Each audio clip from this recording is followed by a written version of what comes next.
¡Por Cristo! ¡Ayúdame!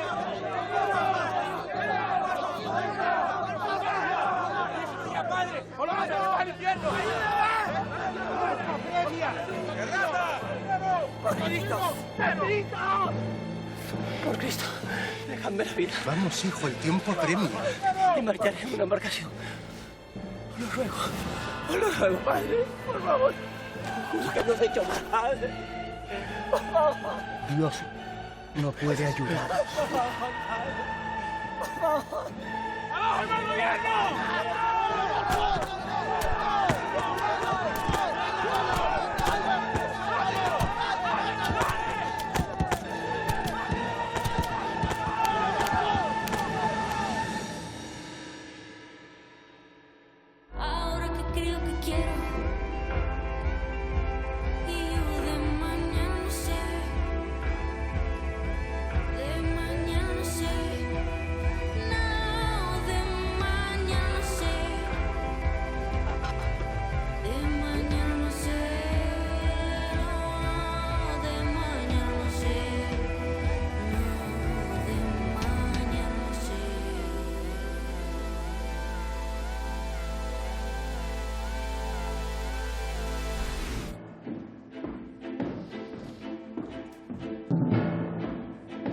La misión de los intendentes era fundamentalmente implantar el nuevo sistema de recaudación de impuestos. Él era muy meticuloso en su trabajo.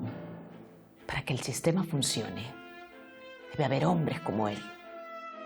Posiblemente él no logró entender nunca la sociedad en la cual estaba inmerso. ¿Se acuerda de aquel negro y su licenciosa amante? Sí, un triste episodio que no tenía que ver que nada más.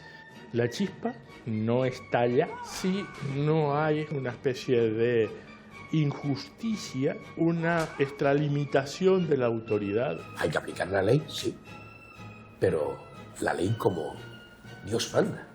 La violencia fue roja.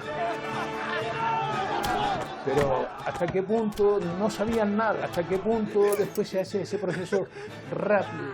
Bueno, siempre habrá alguien que será el responsable.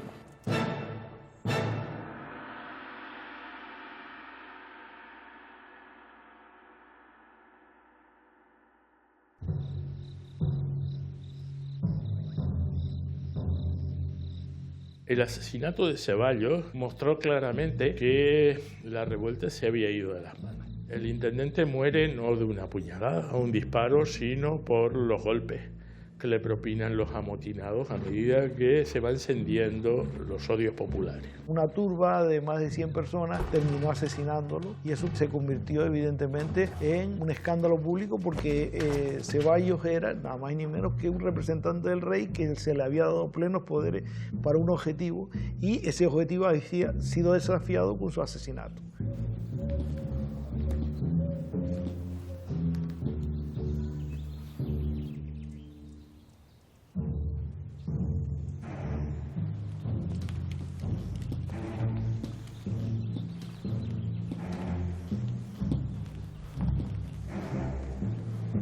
Buenos días.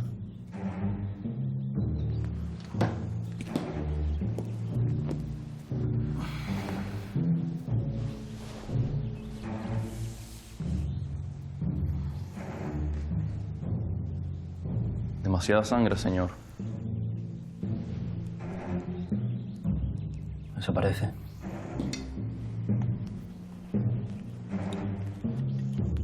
Ni la corona ni yo entendemos por qué hay tanta premura por cerrar este caso.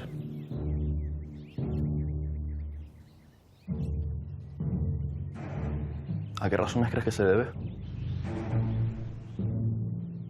Esa es la pregunta.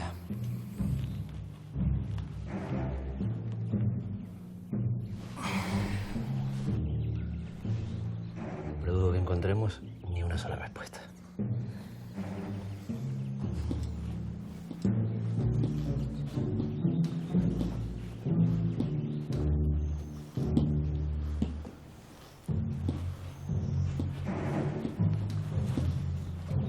De los ciento y tantos motines que se registran en Canarias desde 1646 hasta 1851, es uno de los pocos casos donde podríamos decir que la violencia fue roja.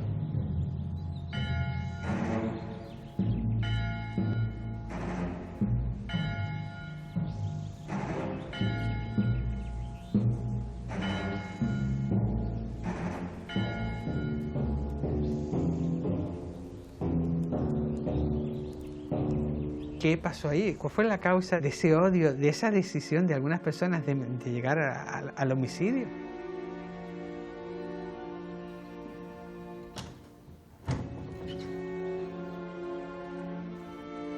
Señora, ¿me hace el favor de acompañarme?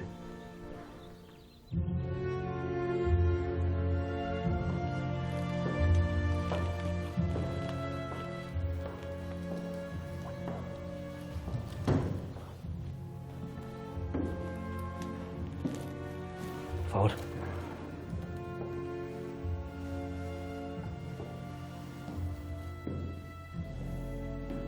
Siento mucho su pérdida.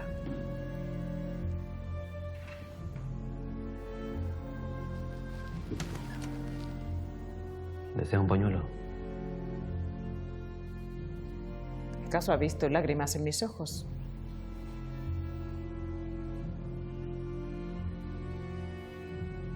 Cuando el hombre que impone la ley es incapaz de acatarla, la turba no espera que la ley lo solucione. Su marido... Vendrá usted y vendrán otros con infamias.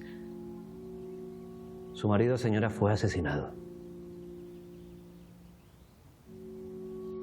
Según su declaración, mantiene que la mujer libre que mantuvo relaciones poco pudorosas con un esclavo negro no tuvo nada que ver, ¿cierto? Que los negros causen problemas no es extraordinario. Eso es solo parte de la historia. No hablemos del esclavo por el momento, al menos. Entiendo que era una propiedad legítima de su marido.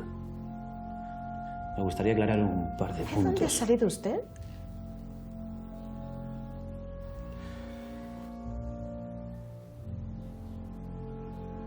He sido designado por el capitán general de las Islas Canarias, don Juan de Muria Aguirre. Me temo, señor, que usted poco o nada sabe de lo que ocurre realmente en Tenerife, ni de su red de alianzas, intereses, silencios. Quizás lo mejor sea que usted me hable de su marido, el intendente Ceballos. Ya sé quién es mi marido. Él era muy meticuloso en su trabajo. Para que el sistema funcione, debe haber hombres como él. Juan Antonio Ceballos es uno de tantos funcionarios leales y responsables de la corona. La corona le ha encargado que venga a Canarias e implante reformas fiscales. Pero claro, eso implica que tiene que enfrentarse con todo el sistema establecido. La misión de los intendentes era fundamentalmente implantar el nuevo sistema de recaudación de impuestos y vigilar esa recaudación. Eran, por lo tanto, una especie de delegados de la Superintendencia General de Hacienda, lo que podríamos entender hoy como el Ministerio de Hacienda. Lo que se buscaba con el envío de esta persona aquí era alguien que fuera capaz de defender esa idea que tenía la corona de luchar contra el fraude, porque diríamos que eso desde las islas se veía como algo normal. El contrabando en las islas era muy importante y estaba floreciente, puesto que Cuba había emergido como un gran mercado para el tabaco y Canarias va a ser un papel intermediario en la reexportación de ese tabaco hacia los mercados europeos. Todo el conjunto de la sociedad, de una u otra forma, vivía de ese negocio y de el control de ese contrabando. Aquí no se va a escapar nadie. Aquí se acabó de que cuando llega un barco a puerto, descarga por un lado lo lícito y por otro lado el contrabando. No, aquí todo va a pasar por la aduana, todo va a tributar. Aquí ya no va a haber dinero negro, aquí todo va a estar bien registrado, cotizado y pagado. Realmente en eso Ceballos lo tiene claro y obra de un modo lógico. Vamos.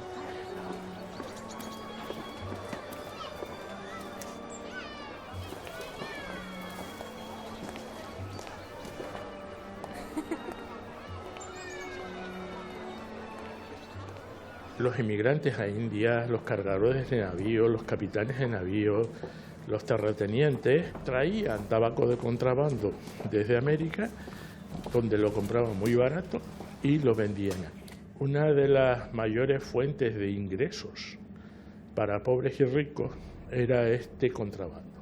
La ganancia neta podía ser de más del 50% para cualquiera. Incluso hasta las comunidades religiosas se dedicaban también a hacer contrabando de tabaco y ganaban dinero. Incluso las propias monjas, a través de sus locutorios, pues tenían negocios con el comercio del tabaco.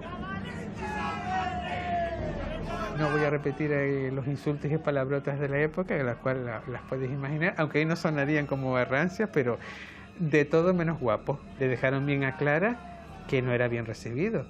Lo que querían es que se fuera. Pero claro, Ceballos también sabía que irse no tenía sentido, porque si se iba voluntariamente, su carrera de funcionario estaba acabada.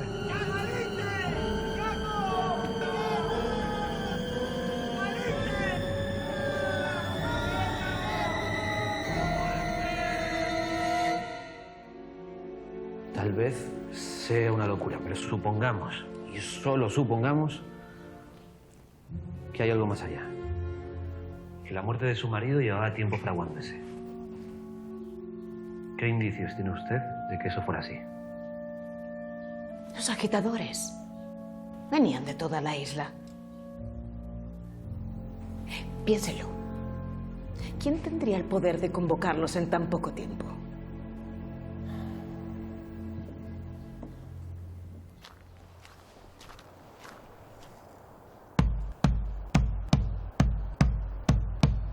En Canarias había dos formas de convocar arrebato, es decir, dos formas de convocar de emergencia a la población para el servicio de las armas o para el servicio civil. Las campanas, que tocaban arrebato en caso de incendio o de catástrofe, o las cajas de guerra. El llamamiento mediante caja de guerra era un llamamiento oficial, que implicaba que todos los milicianos y por extensión el pueblo consideraba que aquello era un servicio de la corona. Decían las clases dirigentes que eran los mulatos y los negros que vivían en Santa Cruz, que vivían de este comercio, pues empezaron a tocar a arrebato y muchos de ellos pues fueron directamente contra Ceballos y eso fue el desencadenante del motín. Pase. No tardaremos mucho. Siéntese.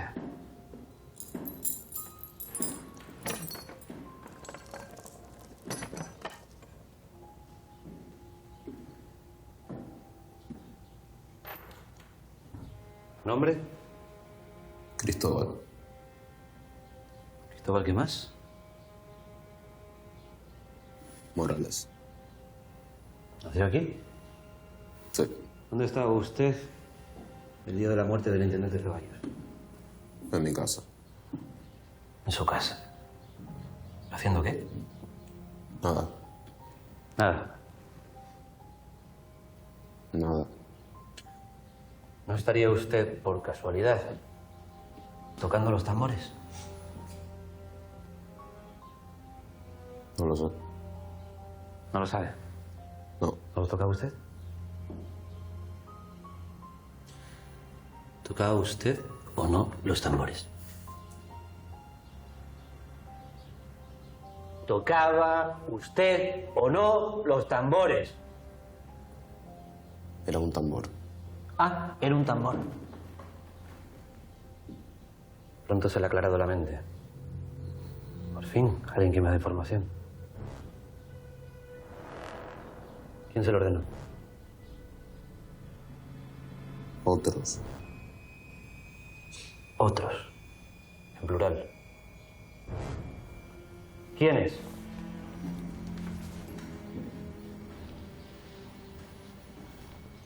¿Quiénes? ¿Quiénes? Otros. No estoy seguro de si se le sometió a tortura física, pero sí a presión, y algunos de los declarantes fueron inducidos a declarar contra otros amotinados. Claro, como se trata de una sociedad de aglomeración en la que hay pocos vínculos sociales. Eso favorece la delación mutua. No conozco al otro, lo conozco muy vagamente y por lo tanto puedo exculparme a cambio de descargar. El problema es que todo el mundo se escuda en que hace algo porque es inducido por el resto de la mayoría. No estaba allí, no vio nada. Otro que no ve nada. Sabe que no va a salir de esta, ¿no?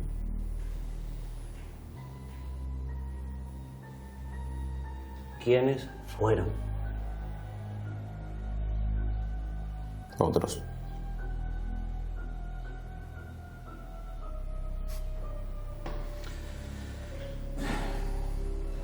Está bien.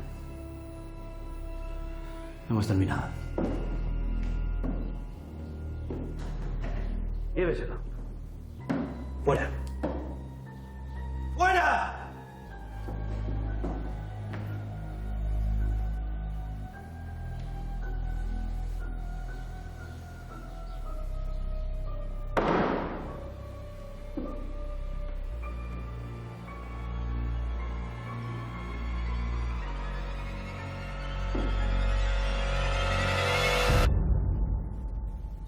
Lo que caracteriza a los motines de Canarias es que no hay un líder. En el resto de los países, cuando había un motín, había una cabeza, unas cabezas visibles, había unos jefes. Pero en Canarias no, en Canarias dan la apariencia de motines populares, ya sea porque sean realmente espontáneos y sea la masa del pueblo la que se revela, o porque los que los dirigen realmente no quieren aparecer como cabezas visibles. El conflicto social en Canarias, las revueltas generalmente no terminaban en sangre. Terminaba simplemente mediante pruebas de coacción o muestras de coacción que llevaban a la otra parte a desistir de sus pretensiones. En el caso de Ceballos, todo parece indicar que el motín se fue de las manos. Y considerar lo que fue el bajo pueblo el culpable, y ellos lo que trataron era de ejercer la ley y cogieron presos a los primeros que fueron capturados.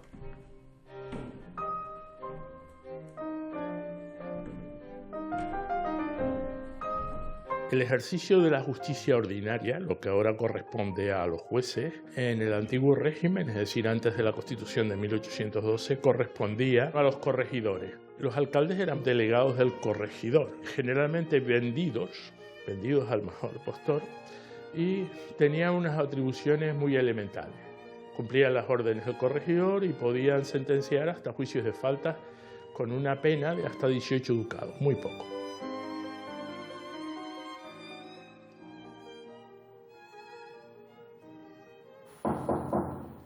Adelante. Señor alcalde, muchas gracias por concederme esta entrevista. No, yo soy el más interesado que aquí en Santa Cruz se olviden de este asunto. ¿Y bien?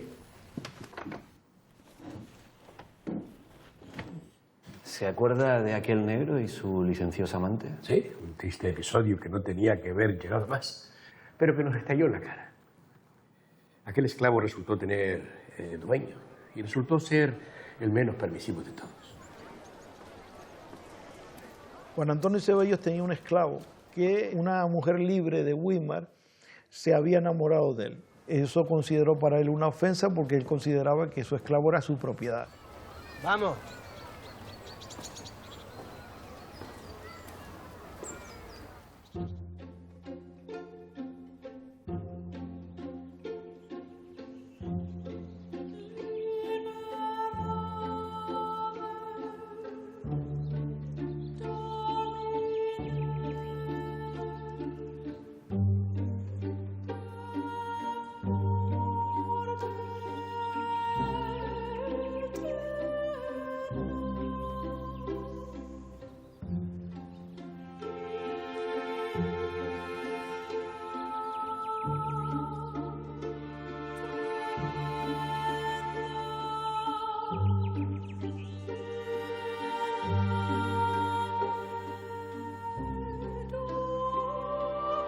Ceballos acusa a la mujer soltera y al esclavo, de acuerdo a las leyes de la época, en lo cual la acusación es correcta y nadie la negó, que ella no respetaba el sagrado vínculo del matrimonio, que tenía que casarse en matrimonio, y que aquel era un esclavo negro. Pero en la sociedad canaria, en contra de lo que hoy solemos pensar, el concubinato estaba plenamente aceptado. En el Tribunal de la Inquisición hay muchas declaraciones de mujeres que dicen más vale estar bien amancebada que mal casada. Las islas, en ese periodo de crisis y de fuerte migración, tenían un régimen demográfico moderno, una migración fundamentalmente de varones jóvenes.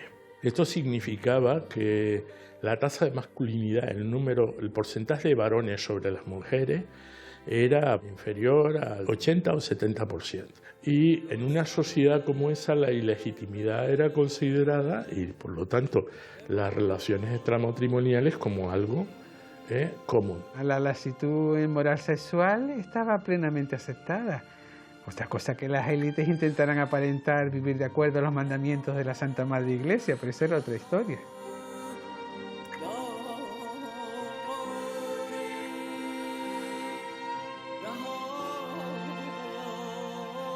El esclavo y la mujer libre pues huyen a Weimar, de donde era la propia mujer, pero son devueltos por el alcalde real de Weimar a Santa Cruz. Se buscaba entonces dar un escarmiento. El intendente vio algo que el corregidor y yo incluso pensamos que estaba algo desproporcionado.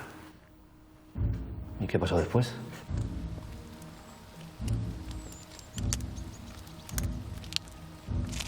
Ceballos, por favor. Mi esclavo fugado con una blanca. Mi esclavo. Esto es una burla a nuestra moral. Esta isla.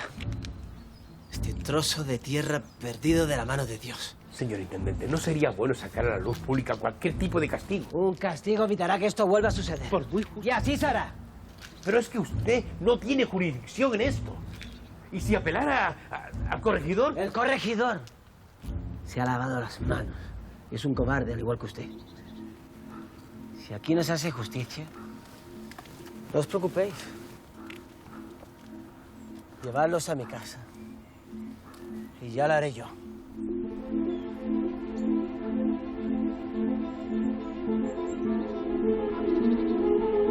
Ceballos, por considerarse investido de la máxima autoridad, manda al alcalde de Santa Cruz que juzgue este caso. Eso no era un cometido que correspondía, porque eso era de la justicia ordinaria. Al intendente le correspondía en principio y solo la cuestión de Hacienda.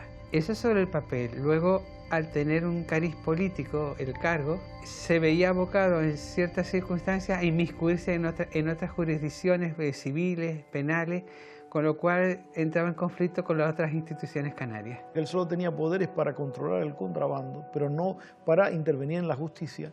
Pues cogió y colgó en unas argollas que tenían fuerte en la casa de la Real Aduana, tanto a la mujer libre como a su esclavo, y les dio latigazo.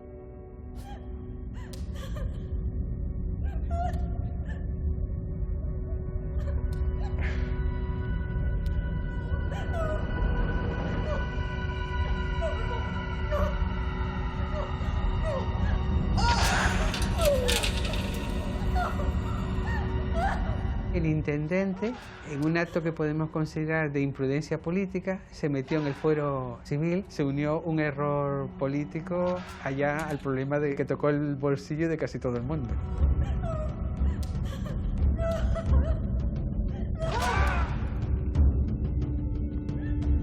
La población no estaba dispuesta, primero, a que se castigara a estas personas, a la mujer y al esclavo, y luego a que se sentara un precedente que les podía afectar a ellos. Lo que logró Ceballos fue verse visto como un gobernante injusto, que no era merecedor de ser obedecido ni respetado.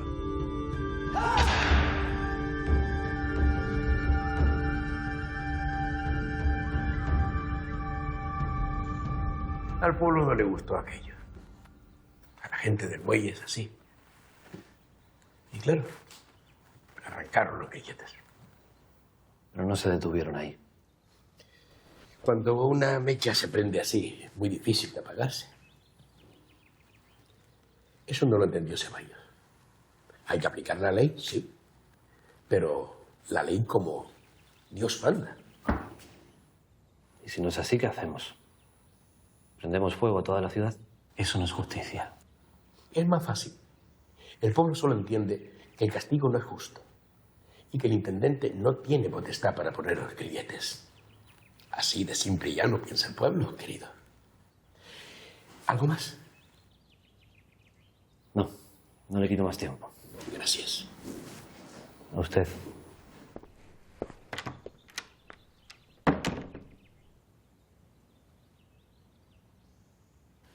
En los conflictos sociales del antiguo régimen, de la época moderna, hay que distinguir siempre entre los factores, digamos, de largo recorrido, lo que llamamos los factores estructurales o desencadenantes, y los factores detonantes, es decir, lo que hace estallar la chispa.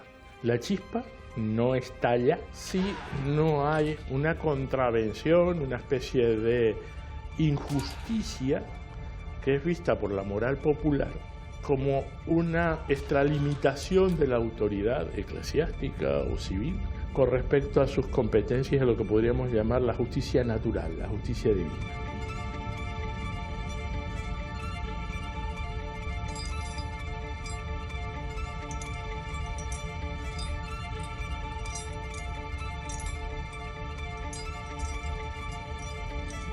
Las argollas eran un símbolo del poder que estaba haciendo él sobre esas personas.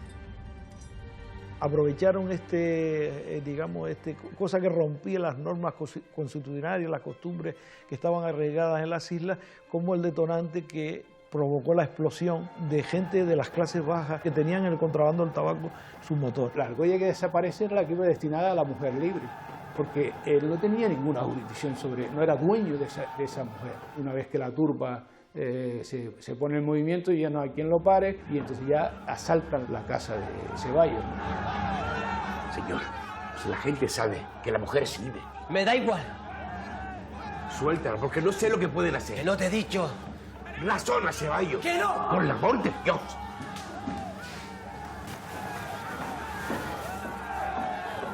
Juan Antonio, por Dios, hazle caso. Son unos salvajes.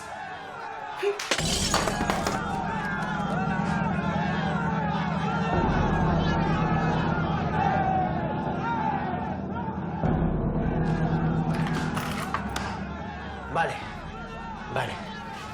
Ella nada más. Pero que no sea demasiado tarde.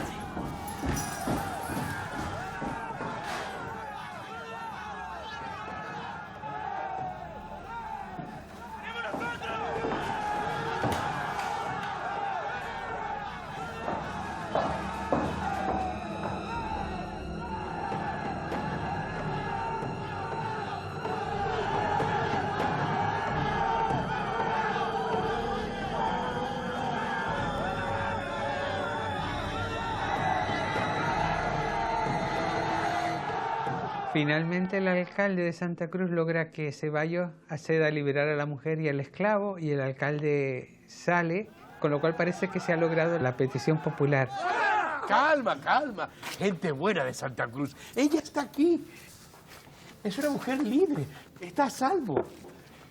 Vuelvan a casa. Haya paz. Pero no fue suficiente. ¡Quítese del medio, señor alcalde! ¡Eso! ¡Queremos tener audiencia con el intendente! ¡No con usted! ¡Señor! Si no se quita, ¡lo quitaremos nosotros!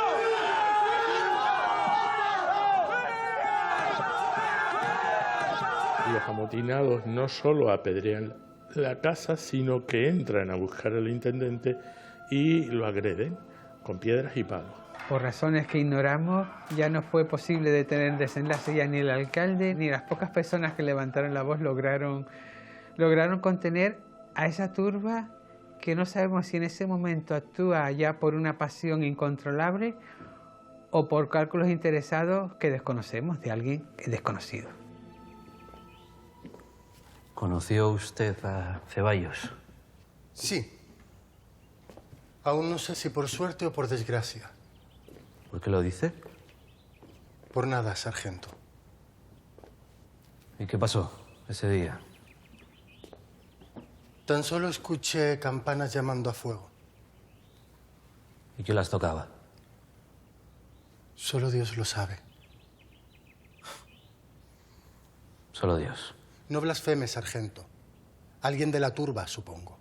¿Quién si no? ¿Y tras las campanas? Los alborotadores hicieron lo que habían anunciado. Asaltaron la casa para sacar de ella al intendente. ¿Y después?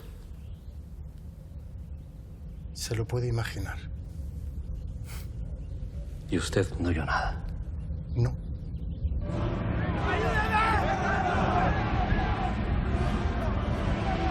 Vamos, hijo, al tiempo premio. Dios no puede ayudar.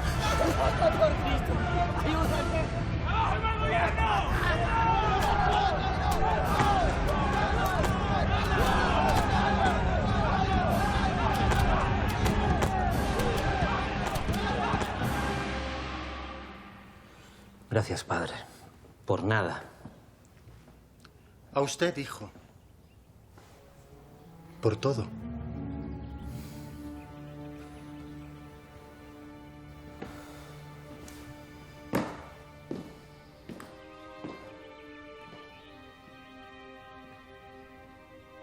El tribunal que se encarga de instruir la causa contra los amotinados estaba formado por grandes interesados en el contrabando de tabaco. Un gran propietario de la Orotava y cargador de navíos, Diego Lercaro, un comerciante y arrendador de rentas reales, entre ellos la renta del tabaco, que era Díaz Felipe, y Bosa de Lima, que también era un gran cargador y un gran propietario de Tenerife. Matías Bosa de Lima era un regidor del Ayuntamiento de La Laguna que, como todas las élites canarias en aquellos momentos, vivía del comercio con América. Y lógicamente ellos llevaban los productos canarios, pero a la vez querían regresar el tabaco como intercambio, y ese era el gran negocio fundamental. Y claro, Bosa de Lima trató de implicarse críticamente sobre la gestión de Ceballos, porque consideraba que Ceballos para ellos era un freno a sus intereses económicos.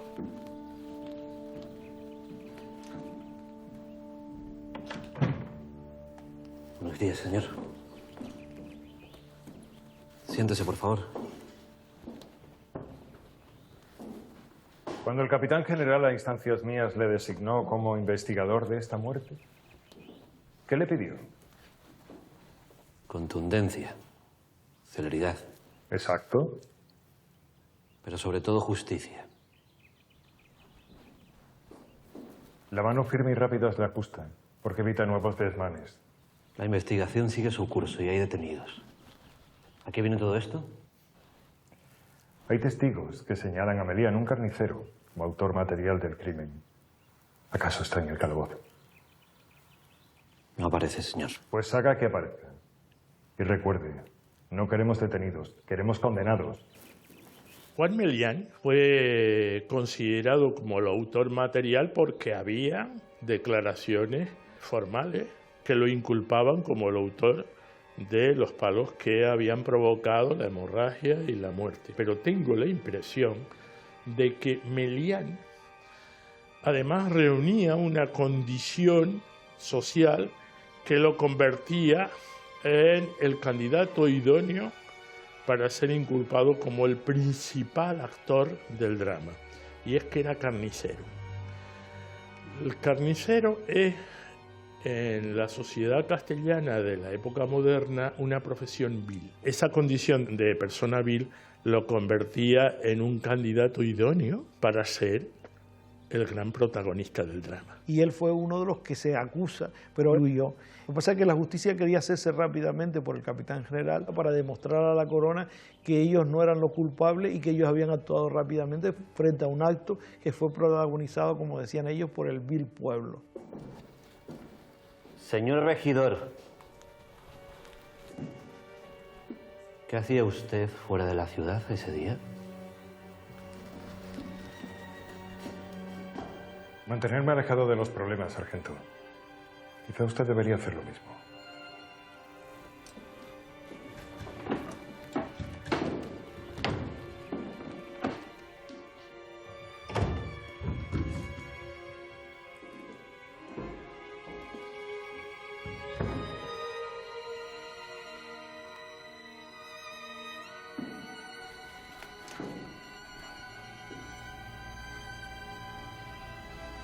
Volvamos a la muerte de su marido. Del asesinato.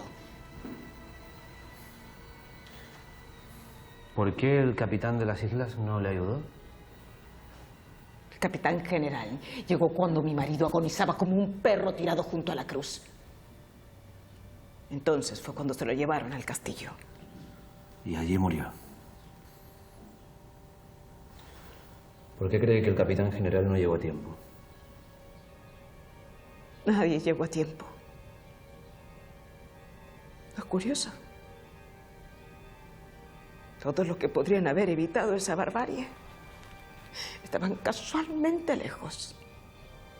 El comandante, el corregidor, el obispo y el señor alcaide del castillo. Francisco Antonio de San Martín tampoco apareció. Nadie pudo, o nadie quiso detenerlo.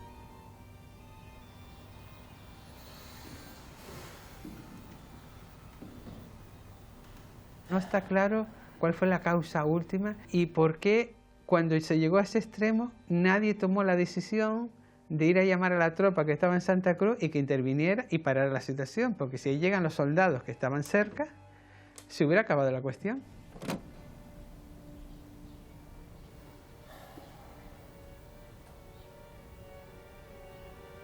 Eso no tiene sentido. Pero todavía no lo entiende. Los verdaderos enemigos de mi marido no estaban vociferando en la calle. Pero lo que sugiere es imposible, no tiene sentido. Escúcheme. Cuando mi marido vino a poner orden a los desmanes del contrabando del tabaco, perjudicó a mucha gente. Le dije, esto era mucho más de lo que nos querían hacer creer.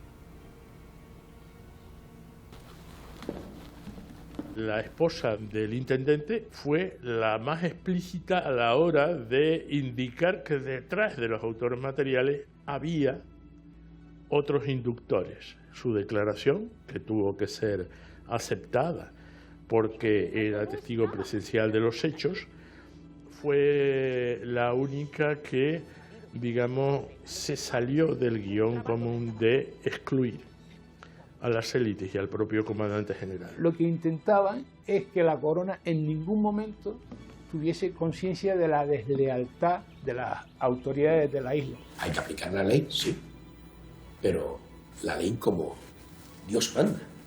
Pero ¿hasta qué punto no sabían nada? La mano firme y rápida es la justa, porque evita nuevos desmanes. ¿Hasta qué punto después se hace ese proceso rápido? Se lo puede imaginar. Bueno, siempre habrá alguien que será el responsable.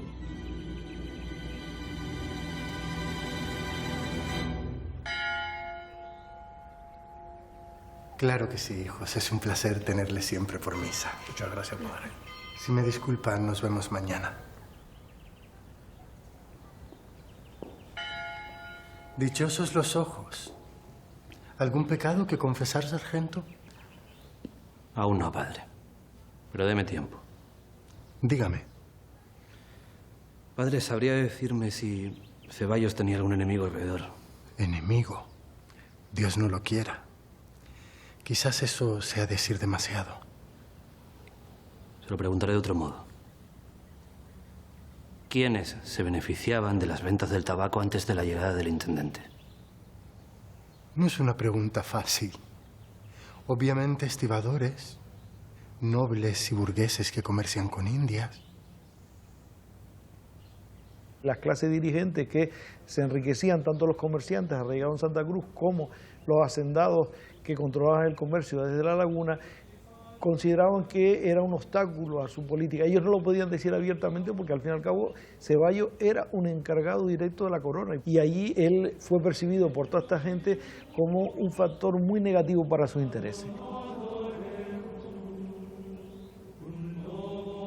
¿Sabe lo que está diciendo? ¿Quién más? Se podría decir que la isla entera. Si me disculpa, sargento, tengo mucho por hacer. ¿Y el clero?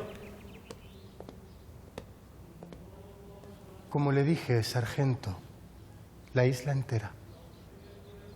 Para el clero, el comercio y el contrabando era una parte más de sus ingresos. E incluso lo miraba con cierta complacencia y justificaba el contrabando como un modo de las clases menos pudientes de asegurar su sustento. Por lo tanto, la relación de Ceballos con el clero era muy tensa. ¿Y el capitán general de Canarias?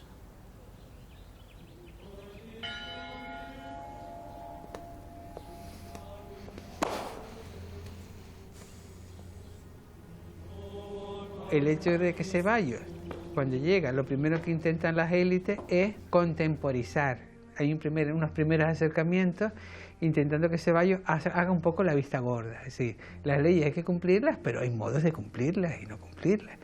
E incluso no me extrañaría, y entra dentro de lo normal, que le hayan ofrecido una mordida, lo que llamamos un soborno. Es decir, si hace la vista gorda, como han hecho todos hasta ahora, usted también se beneficiará. Pero en esto se puede decir que nadie pudo acusar a Ceballos de haber aceptado soborno. Sí, Ceballos en esto parece haber sido un funcionario íntegro y quiso aplicar con integridad las leyes. Todos los historiadores de las islas han señalado que la revuelta estuvo promovida. Todo parece indicar que tenía como previsión inicial por parte de sus inductores forzar a Ceballos a una especie de negociación o avenencia para que desistiera de su actitud, como se habían resuelto otros conflictos de la misma época.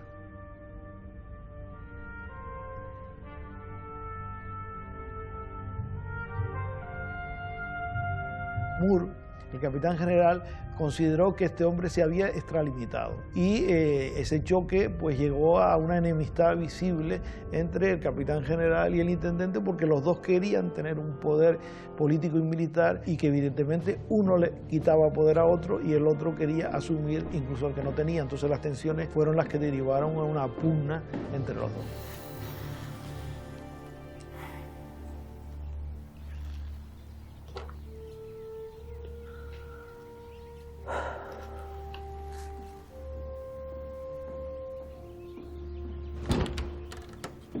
Capitán. Díaz, ¿qué demonios se está haciendo? No sé qué quiere decir. No me tome por tontos. Sabe perfectamente lo que quiero decir. Está usted haciendo preguntas que no conducen a ningún sitio. Bueno, creí que ese era mi trabajo. Sepa que debo informar a la corona sobre este incidente. ¿Incidente? Motín. Esto ha sido un motín de una turba enloquecida. Entiendo. ¿Y usted? ¿Dónde estaba? ¿Pero qué se ha creído? Mire, Díaz, déjese de juegos y haga su trabajo. Haremos justicia y olvidaremos todo esto lo antes posible. ¿Entendido? Ya. ¿Qué tipo de justicia? Mi justicia. La justicia del rey.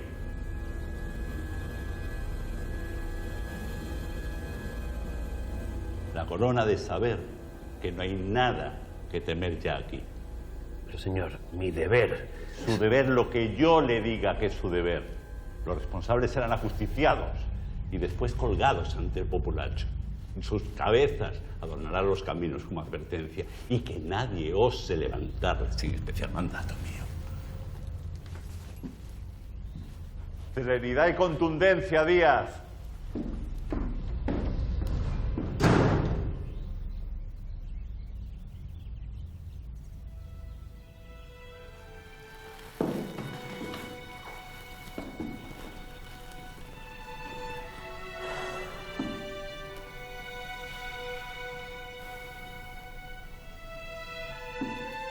Tengas en cuenta que antes del motín, el propio Ceballos había mandado a publicar en la corte, y hay copias impresas, una representación en la que exponía que el mayor implicado en la desafección, o digamos la crítica política, contra las acciones del intendente era el comandante general. Y eso está puesto por escrito. Allí decía dos cosas. En primer lugar, que las élites estaban todas contra él y que el comandante general favorecía esa conspiración. Así que esta denuncia previa ponía al descubierto a los promotores del botín, porque existía antes de la causa judicial. Lo extraño es que cuando llega el momento y tienen al intendente, esta gente, esta turba o este grupo de gente, como queramos llamarlo, decide matar al intendente, que era algo que no entraba ni en los cálculos ni en la costumbre de los motines en Canarias, que no entraba en los cálculos de las élites que se horrorizaron cuando se enteraron del asunto, no concebían qué había pasado. Que eso era una cuestión muy seria, que podía tener repercusiones muy serias para la isla y para el archipiélago. Por eso, el comandante general mandó a instruir una causa en la que estaban los propios implicados en la revuelta como instructores.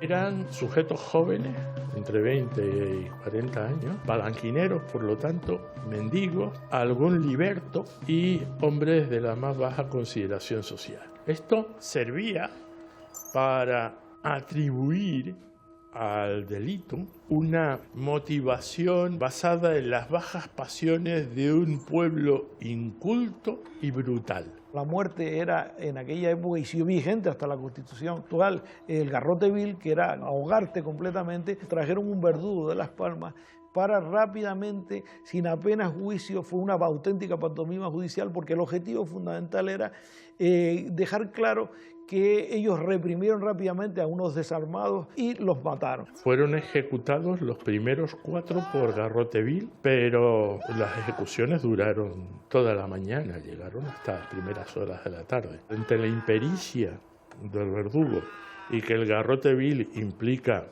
habilidad y tiempo, los demás fueron ejecutados mediante ahorcamiento. Después se ordenó la exposición pública de las cabezas sobre lanzas en varios lugares de la isla, siempre para mostrar a sus vecinos la severidad de la justicia.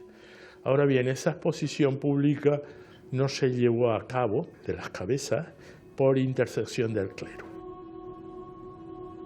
Yo, doña Juana Cortés Arévalo, esposa del señor intendente de Canarias, don Juan Antonio Ceballos, puesta a los reales pies de su majestad, veo necesario comunicar lo sucedido en torno al asesinato de dicho intendente y la confabulación que aquellos perjudicados por la férrea defensa de las órdenes de su majestad.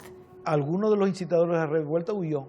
Algunos otros, ya cuando todo el tema estaba ya más pactado, pudieron retornar y lo que hicieron básicamente fue condenarlos mínimamente, ya no con la ejecución y la pena de muerte, sino con penas mucho menores, con lo cual las cosas ya estaban mucho más apaciguadas. Melián, el carnicero, parece que retornó después y más o menos quedó exonerado prácticamente de ninguna pena, porque ya no era el objetivo. El objetivo era básicamente demostrar a la corona, a la monarquía, que las élites canarias habían actuado rápidamente y que no eran las culpables. Y por tanto, su eficacia cogiendo a los primeros desgraciados que capturaron era el objetivo fundamental. Yo acuso a los cónsules de Francia e Inglaterra y a su animosidad contra el intendente por asuntos económicos. Al obispo por avivar la llama del odio del pueblo contra mi marido, y al comisionado regio para la administración de las rentas reales, Matías Bosá. Las élites alentaron el motín. La prueba está que se ausentaron casi todos de Santa Cruz para dejar campo libre al pueblo. Después que se tocara arrebato las campanas para reunir a la gente, lo cual ya implica una organización desde las instituciones. Que luego el capitán general no estuviera presente, que digamos los soldados que estaban en Santa Cruz no fueran movilizados para defender al intendente. Es decir, las élites se dieron cuenta, y el capitán general, que este señor no solamente les quitaba parte del poder político porque se quedaba administrando la hacienda, sino que además no estaba dispuesto a aceptar mordidas ni sobornos. Su honradez y su integridad estuvieron fuera de toda duda. Le ruego, majestad, que considere el papel del capitán general Muri Aguirre y de todos aquellos que se vieron perjudicados por la resolución de hacer cumplir la ley del comercio del tabaco como monopolio estatal. Ceballos es quizás una opinión muy subjetiva, ¿no? Pero su actuación a veces se vio reforzada por el carácter o la actitud de la propia mujer, que le decía que no cesara en cumplir con lo que se le había mandado. Los condenados por el asesinato del intendente Ceballos no lo son tanto como que aquellos que nombro en esta misiva. Posiblemente él no logró entender nunca la sociedad en la cual estaba inmerso. Tal vez le faltó algo de tiempo, de mano izquierda, para comprender que se podían conseguir más cosas con un poco de manos más anchas en determinadas cuestiones. Desgraciadamente para él no fue así, y también desgraciadamente para la isla, porque esto fue un hecho que, digamos, que nadie celebró ni vio como algo bueno, aunque en principio todos estuvieran contra Ceballos. El desarrollo y el desenlace final de este motín no agradó prácticamente a nadie. Se despide su sierva, Juana de Arévalo. Dios guarde a su majestad muchos años.